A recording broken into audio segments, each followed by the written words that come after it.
தோழர் எஸ் பாலாஜி அவர்களே, தோழர் பாபு அவர்களே, முதன்மை செயலாளர் ஏசி பாவரஸ் அவர்களே, துணை பொதுச் செயலாளர் வன்னியரசு அவர்களே, மாநில செயலாளர் ஜெய் குணவழகன் அவர்களே, வரவேற்புரை ஆட்சி அமர்ந்திருக்கிற மாவட்ட செயலாளர் பெரியார் அவர்களே, இந்த நிகழ்வில் பங்கேற்று நம்மை வாழ்த்த வருகை தந்திருக்கிற மறுமலர்ச்சி திராவிட முன்னேற்ற கழகத்தினுடைய தலைவர் அருமை ஐயா வைகோ அவர்களே, இந்திய தேச காங்கிரஸ் கட்சியினுடைய மூத்த தலைவர் அண்ணன் எஸ் பீட்டர் அல்போன்ஸ் அவர்களே, மார்க்சிஸ்ட் கம்யூனிஸ்ட் கட்சியினுடைய மாநில செயலாளர் தோழர் பே சண்முகம் அவர்களே, இந்திய கம்யூனிஸ்ட் கட்சியினுடைய மாநில செயலாளர் தோழர் இரா முத்தரசன் அவர்களே, மனிதநேய மக்கள் கட்சியினுடைய சட்டமன்ற உறுப்பினர் பொதுச் செயலாளர் அருமை சகோதரர் அப்துல் சமத் அவர்களே, இந்த நிகழ்வில் பங்கேற்று சிறப்பித்துக் கொண்டிருக்கக்கூடிய திராவிட முன்னேற்ற கழகத்தினுடைய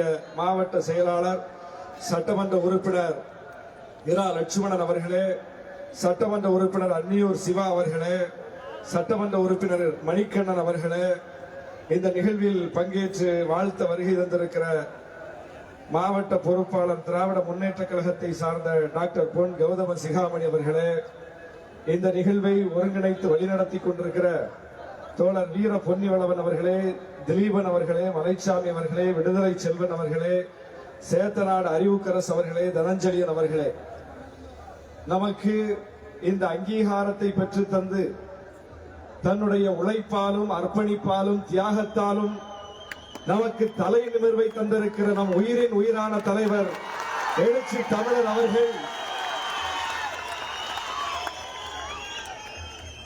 இன்றைக்கு ஒரு மாபெரும் சாதனையை நிகழ்த்தி இருக்கிறார்.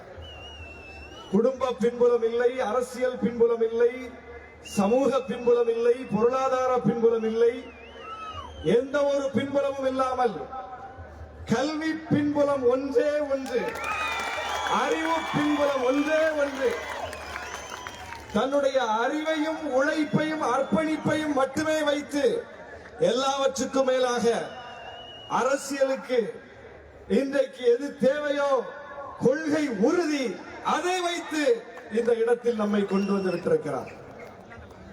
எல்லோரும் சொன்னார்கள், பானை அது உடைந்து போய்விடும், அது வெற்றி பெறாது என்று சொன்னார்கள். இன்னும் வெளிப்படையாக பானையை உடைக்கத்தான் நாங்கள் வந்திருக்கிறோம் என்று சொன்னார்கள். ஆனால் சொன்னவர்களின் சின்னம் அங்கீகாரத்தை இழக்கும் நிலையில் இருக்கிறது. சின்னமே இல்லாத கட்சி சின்னத்தை பெற்று அங்கீகாரத்தை பெற்றிருக்கிறது. சின்னமே இல்லாமல் களத்திற்கு போவது எவ்வளவு வலிமிகுந்தது என்பதை ஒவ்வொரு விடுதலை சிறுத்தைகளும் உணர்வார்கள். ஒவ்வொரு முறையும் தேர்தலில் தலைவர் எவ்வளவோ பாடுபட்டு கூட்டணி கட்சிகளோடு பேசி தொகுதிகளை பெற்று மிகுந்த போராட்டத்திற்கு மத்தியில் களத்திற்கு போவோம். எல்லா கட்சிகளும் சின்னத்தோடு களத்திற்கு போவார்கள். எல்லா கட்சி வேட்பாளர்களும் களத்திற்கு போகும் போதே சின்னத்தோடு போவார்கள். நாம் மட்டும் சின்னம் இல்லாமல் களத்திற்கு போவோம். களத்திற்கு போய் 10 நாட்கள் 15 நாட்கள் கழித்து எல்லா சுயேட்சைகளுக்கும் சின்னம் ஒதுக்கப்படுகிற நாளில் லட்சோப லட்ச மக்களை கொண்டிருக்கிற விடுதலை சிறுத்தைகள் கட்சிக்கும் சின்னம் ஒதுக்கப்படும். சுயேட்சையும் இவ்வளவு பெரிய மக்கள் பேரியக்கமும் ஒன்று என்று நம்மை அப்படி ஒரு தரவரிசையில் வைத்திருந்தார்கள். எல்லா போராட்டத்திற்கும் ஒரு முடிவு உண்டு என்பது போல நம்முடைய போராட்டத்திற்கும் ஒரு விடிவு உண்டு என்பது இன்றைக்கு நிரூபிக்கப்பட்டு நமக்கும் சின்னம் கிடைத்து விட்டது. அது ஏற்கனவே வெற்றி பெற்ற சின்னம். சின்னத்தை வாங்கி களத்திற்கு போய்தான் வெற்றி பெற வேண்டும் என்றில்லை. ஏற்கனவே நாம் வெற்றி பெற்ற சின்னத்தையே சின்னமாக பெற்றிருக்கிறோம். பானை சின்னம். சட்டமன்ற தேர்தலிலும் நின்று வெற்றி பெற்றோம், நாடாளுமன்ற தேர்தலிலும் நின்று வெற்றி பெற்றிருக்கிறோம். அந்த வெற்றி சின்னம் பானை சின்னத்தை இன்றைக்கு நாம் பெற்றிருக்கிறோம். அதைத்தான் இவ்வளவு பெரிய விழாவாக கொண்டாடி கொண்டிருக்கிறோம். இப்போதும் நம்மை அங்கீகரிப்பதற்கு மக்கள் அங்கீகரித்து விட்டார்கள், தேர்தல் ஆணையம் அங்கீகரித்து விட்டது. ஆனாலும் முழு மனதோடு நம்மை அங்கீகரிப்பதற்கு பலருக்கு மனம் வரவில்லை. இப்போது என்ன சொல்கிறார்கள்? புதிதாக ஒரு நடிகர் தொடங்கி இருக்கிற கட்சியின் வாக்குகள் நம் வாக்குகள் தான் அங்கே போக போகிறதா. நேற்று தலைவர் மதுரையில் நின்றார், நேற்று முன்தினம் திருநெல்வேலியில் நின்றார். தேர்தல் வரும்போதுதான் இந்த மக்கள் பக்கம் வந்தவர்கள் நிற்பார்கள். ஆனால் நேற்று எங்கு நின்றார் தலைவர்? முந்தா நாள் எங்கே நின்றார்? யாரும் வரவில்லை. குறிப்பாக நம்முடைய வாக்குகளை இவர்கள் பெறப்போகிறார்கள், அவர்கள் பெறப்போகிறார்கள் என்று ஊடகங்களில் உட்கார்ந்து பேசிக் கொண்டிருக்கிறார்களே, அவர்கள் இதற்கு பதில் சொல்ல வேண்டும். இந்த மக்கள் பாதிக்கப்படும் போது, இந்த மக்கள் ஒடுக்குமுறையை சந்திக்கும் போது, இந்த மக்கள் அடக்குமுறையை சந்திக்கும் போது அந்த களத்திற்கு போய் அந்த மக்கள் பக்கம் நின்று அவர்களை தழுவிக் கொள்ளுகிற ஒரே தலைவர் நம்முடைய தலைவர் எழுச்சி தமிழர். பாதிக்கப்பட்ட மக்கள் அந்த தலைவர்களை தொடர்பு கொள்ள முடியுமா? முடியாது.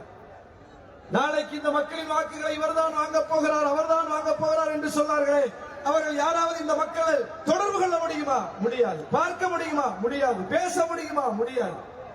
ஆனால் மக்கள் வந்து அவரை பார்க்க வேண்டியதில்லை, தலைவர் போய் மக்களை பார்க்கிறார். நான் வருகிறேன்.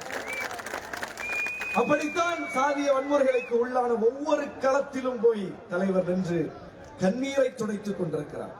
எனவே எந்த புதிய சக்தியாலும் விடுதலை சிறுத்தைகளின் இருப்பை கேள்விக்குறியாக்க முடியாது. விடுதலை சிறுத்தைகள் முன்னெடுக்கிற அரசியலை எந்த ஒரு புதிய சக்தியாலும் அசைத்து பார்க்க முடியாது.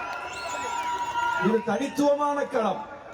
இந்த களத்தில் தலைவர் எழுச்சி தமிழரால் மட்டும்தான் நிற்க முடியும் என்று கொண்டிருக்கிறார்.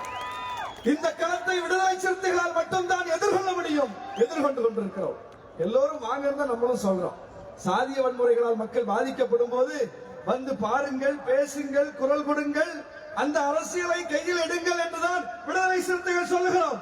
ஆனால் அந்த அரசியலை கையில் எடுக்க எவரும் தயாராக இல்லை. நாம் தான் அந்த களத்தில் நின்று பிரச்சனைகளை சந்தித்துக் கொண்டிருக்கிறோம். எனவே இந்த மக்கள் என்றைக்கும் விடுதலை சிறுத்தைகளின் பக்கம்தான்.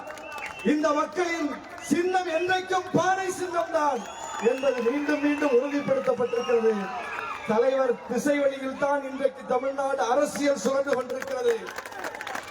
எழுச்சி தமிழர் ஒரு மிகப்பெரிய அரசியல் சுழற்சியவே செய்யக்கூடிய தலைவர்.